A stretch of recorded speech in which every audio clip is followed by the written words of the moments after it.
আসসালামু আলাইকুম। আমি মাকসুদা ইসলাম, আমার স্বামী গাজী নজরুল ইসলাম শহীদ মরিয়মের সাথে বিবাহ হয়েছে, এটা নিয়ে যারা কুৎস লটাস তীব্র প্রতিবাদ জানাই। এর থেকে বিরত না থাকলে আমি আইনগত ব্যবস্থা নিতে বাধ্য হব।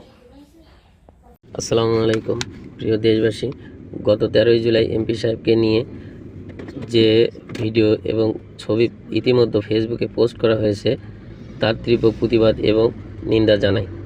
এটি সম্পূর্ণ সামাজিকভাবে হেনস্থ করা ছাড়া আর কিছুই না।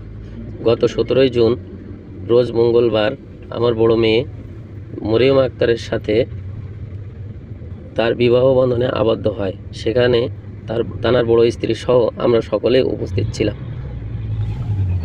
বলো বলো, দুই কথা বলো, ব্যস্ত বলো। আসসালামু আলাইকুম। সকলের উদ্দেশ্যে বলতে চাই যে যেটা করা হয়েছে সেটা ষড়যন্ত্র করা হয়েছে, আর আমরা যেটা করছি সেটা বৈধ, স্বামী স্ত্রী হিসেবে করছি। আর যেটা করা হয়েছে এটা ষড়যন্ত্র করে কিছু মানুষ হেনস্থ করার জন্য, সম্মানহানি করার জন্য এটা করছে।